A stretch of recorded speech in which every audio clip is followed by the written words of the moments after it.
Welcome to another AI pattern recognition deep dive. Great to be here. So today we're tackling a really interesting, powerful paradox. It's about how this spectacular failures, really, of this one specific real-world algorithm. A predictive one. Right, a predictive one. How those failures actually give us the exact blueprint for building something potentially amazing. Like the inverse, the what not to do guide. Exactly, the inverted design principles for an AI that could genuinely help you navigate reality. Okay, so let's clarify. We're talking about two things here.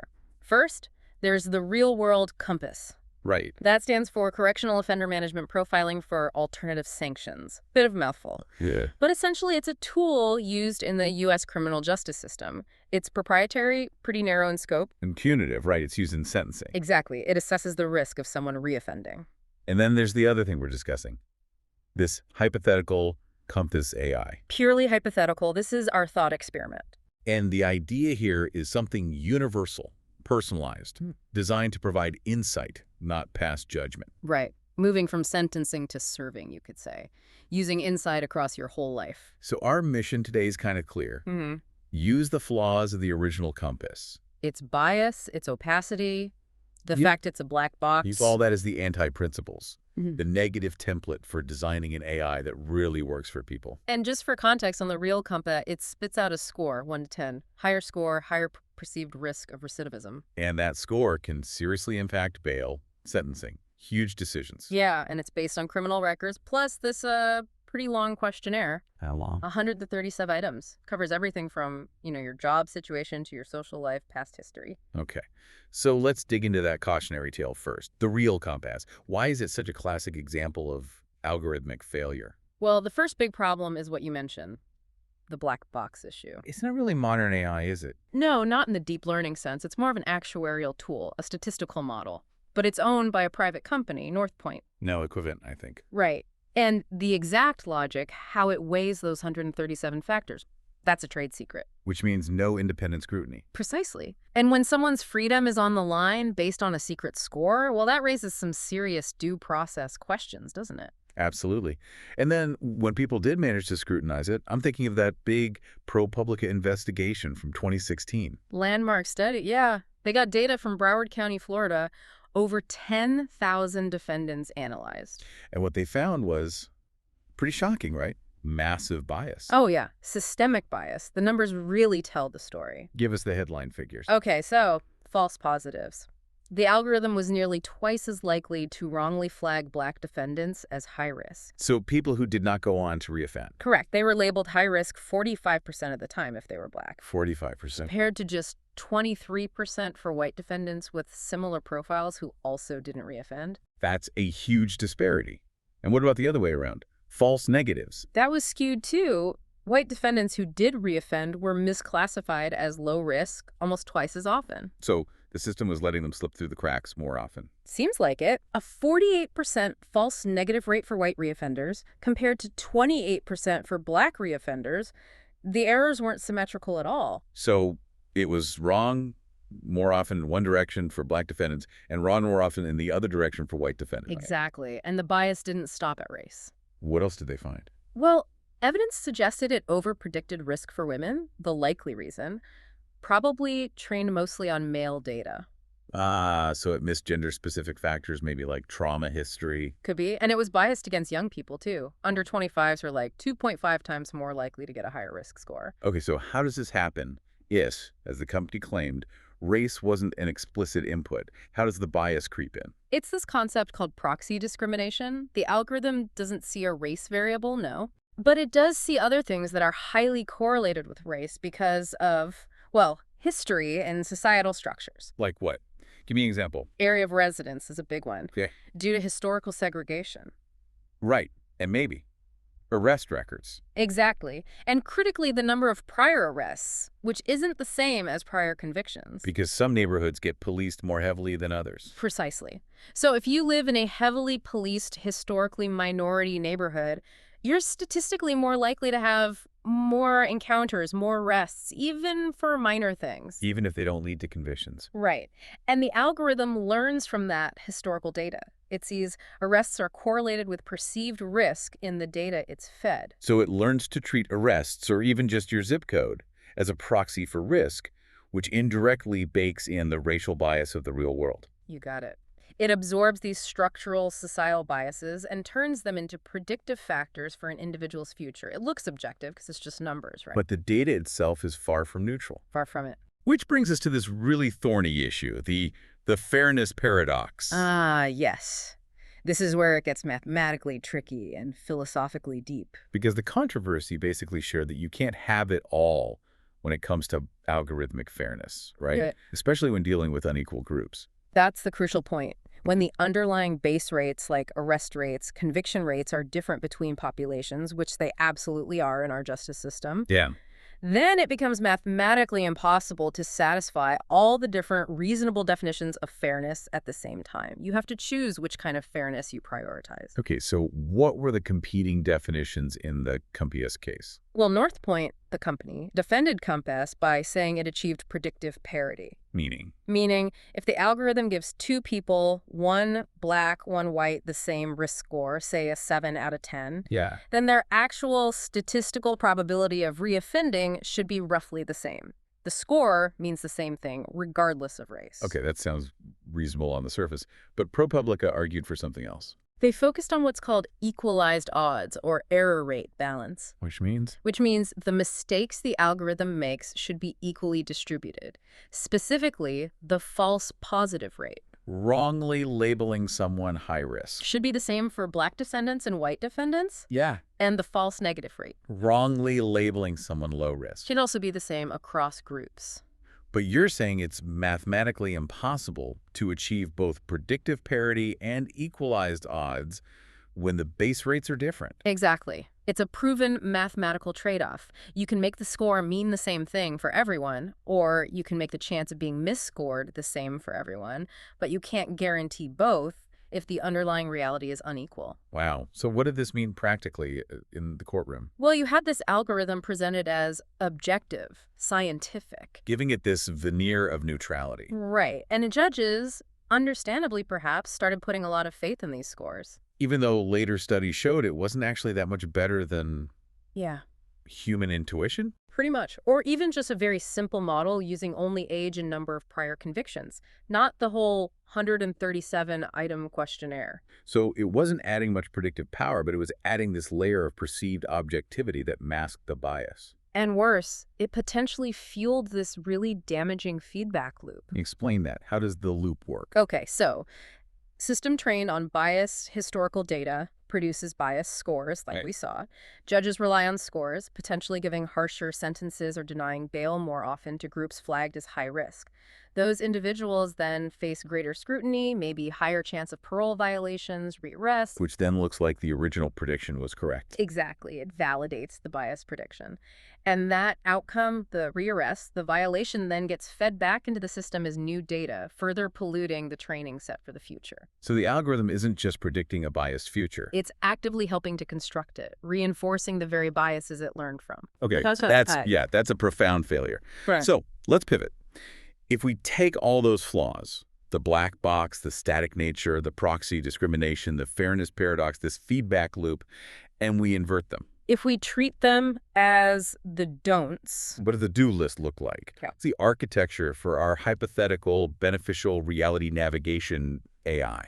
it has to be fundamentally different, built on principles of adaptability and, crucially, radical transparency. No more black boxes. Absolutely not. And we need to move way beyond static questionnaires. We need sophisticated, multimodal deep learning. Okay, break down the core requirements. What's number one? Requirement 1, multimodal pattern recognition. The AI engine needs to handle lots of different types of data together. Not just survey answers. Right. Think visual data, text, maybe biometric streams, financial time series data, all sorts of things. So technically, what does that involve? It means using the right tools for the job. Convolutional neural networks, CNNs, are great for spatial patterns like images or maybe even analyzing scans. Then you need things like recurrent neural networks, RNNs, or more likely now, transformers, for sequential data. Think language, financial trends over time, Right sequences. and really importantly, graph neural networks, GNNs. These are specifically designed to understand relationships and network. Like social networks Yeah, or professional connection. exactly. How your network influences, say, your career path or financial stability. GNNs can model those complex, nonlinear connections. Okay, so that tackles the complexity of real-world data. What about the static problem? COMPAS didn't really learn. That's requirement two, continual learning. The AI has to adapt as the world changes, as you change, without forgetting what it already knows. That sounds hard. Isn't there a risk of it just overwriting old knowledge when it learns new stuff? There is. It's called catastrophic forgetting, and it's a real challenge in AI. So how do you prevent it? We use techniques like experience replay. Basically, the AI keeps a memory bank of important past data points or experiences and periodically rehearses them, integrating them with new learning. And also methods like regularization, which mathematically protects the important connections, the core knowledge, within the neural network while allowing others to adapt. Makes sense. So multimodal input, continual learning.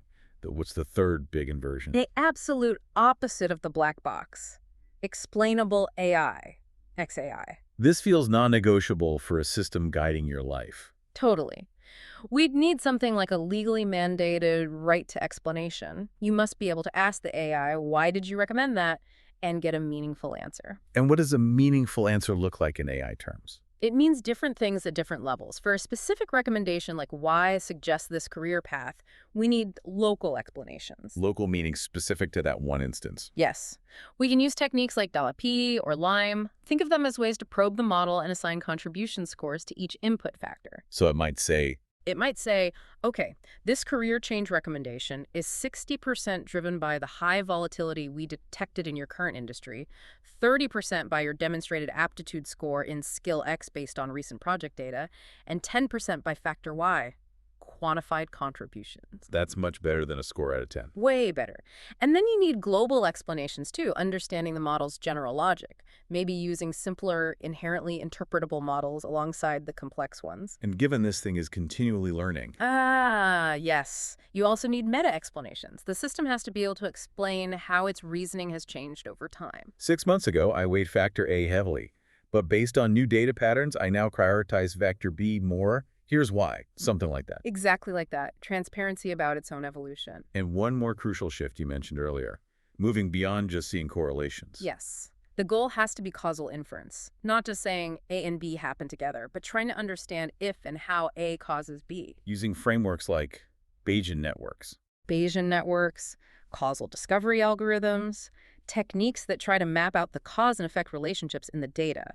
It's about building a model that actually understands the mechanisms at play, not just surface patterns. That's the leap from a sophisticated pattern matcher to something closer to genuine understanding. It's a huge leap and absolutely necessary for trust and utility. Okay, so if we build this hypothetical AI with multimodal inputs, continual learning, XAI, meta explanations, and causal inference, the potential benefits seem enormous.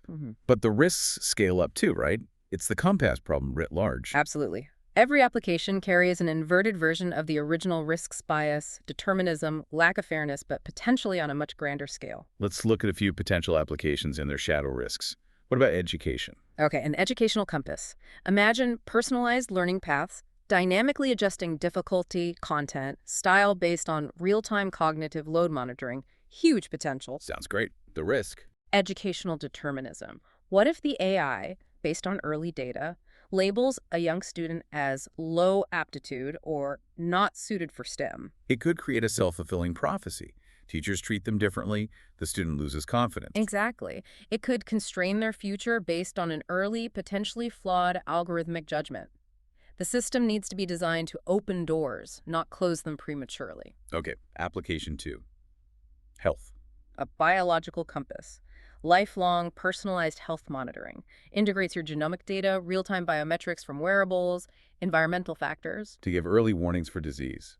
Proactive, preventative medicine. That's the dream. Imagine catching chronic diseases years earlier. The risk, though. Let me guess. discrimination. Biological discrimination. Could insurance companies get access to your AI-generated health risk score? And use it to set crazy high premiums or even deny coverage. Or employers using it for hiring decisions? Sorry, your predicted risk for developing condition X in 10 years is too high. It commodifies your biological destiny. Chilling. Okay, third area. Politics or society? A political compass. This could be a tool for simulating the likely second and third order effects of proposed policies, helping lawmakers foresee unintended consequences. Or helping citizens understand complex issues, maybe even debunk misinformation. Yes, huge potential for informed democracy. The flip side, Mass surveillance. social credit. Algorithmic governance. The very tools that simulate society could be used to monitor and control it. Imagine these systems being used to implement widespread surveillance or national-scale social credit systems based on predicted good citizenship. It's the ultimate double-edged sword. Always. And the convergence of all these, education, biology, social behavior, leads to the concept of a dynamic digital twin. A virtual copy of yourself. Essentially, yes. Yeah. A constantly updated model integrating all this multimodal data. The power is you could run simulations, ask what-if questions about your own future. What if I take this job? What if I move to this city? What if I change my diet this way? And the twin simulates the likely outcomes. Based on its understanding of causal factors in your life and the wider world, it's potentially the ultimate decision support tool. But also carries the ultimate risk profile if it's biased or misused. Precisely. Which brings us to governance. How do you manage something this powerful? Ethics can't be an afterthought. No, it has to be baked in from the start. Ethics by design. And the absolute core principle has to be human agency and oversight. The AI advises it doesn't rule. Never rules. You are always the pilot. So how do we ensure that? Well, we mentioned the legally mandated right to explanation. That's one pillar. Crucial. What else? How about a way for users to push back? To disagree with the AI? Yes, like a contestability dashboard, a formal mechanism where you can say, okay, AI, I see your recommendation, but I disagree, and here's why. And that disagreement doesn't just vanish. No, it formally logs the dispute, flags the model's reasoning in that specific context, and triggers a review, potentially by a human expert. It keeps the system accountable to lived experience. That seems vital. And this also implies new kinds of jobs. Right. We'll need people to manage these systems. Definitely. Think about the AI explanation specialist. Their job is to audit the system, constantly checking for bias, fairness drift, ensuring the explanations are actually accurate and understandable. Like in internal affairs for the AI. Kind of, yeah. And maybe a digital twin architect who helps design, maintain, and perhaps even interpret these complex personal models. And for the rest of us? Yeah. How does our role change in a world with such powerful AI advisors? The skills that become valuable shift. It's less about knowing information the AI has that. It's more about critical thinking. Evaluating the AI's reasoning. Questioning its assumptions. Exactly. And creativity, seeing connections the AI might miss, imagining novel solutions. And emotional intelligence, understanding the human context, the ethical implications. We move from being information gatekeepers to being validators and sense makers of AI insights. So, wrapping up, we've seen this clear duality, the original COMPAS, a cautionary tale of bias and opacity. Leading to real harm. And this hypothetical COMPAS AI, built by inverting those flaws, offers incredible potential for progress. But carries amplified risks if we're not careful. Its success or failure really comes down to us, doesn't it? Our wisdom, our governance, not just the cleverness of the code. It's fundamentally a human challenge. Which leads me to a final, maybe provocative thought for you, the listener. Okay, let's hear it. What if the greatest danger of a truly perfect, helpful, benevolent AI isn't that it will manipulate us, but that it will help us too much? What do you mean by too much? Benevolent over assistance. Exactly. Think about it. If you have an omniscient advisor, always ready with the optimal path, the perfect solution, do you stop thinking for yourself? That constant reliance. It could lead to cognitive offloading. It could. We might let those essential human muscles, independent judgment, intuition, the ability to grapple with uncertainty and make difficult choices, just atrophy. We become passengers. So a truly beneficial AI might need to be programmed. Oh. To be less helpful sometimes. Maybe. Programmed to sometimes challenge you, to present conflicting viewpoints, even if one seems statistically optimal, to sometimes refuse to give a simple answer, forcing you to do the hard work of thinking and choosing. To keep the human firmly in the pilot's seat. Precisely. We need to build a compass that informs, questions, collaborates, but never dictates. Otherwise, the risk isn't just bad directions, it's that we forget how to navigate altogether. A powerful thought to end on. We need to choose our own direction, even with the best map in the world. Thank you for joining us for this broadcast. Searching for answers to unanswered questions. This is DigitView.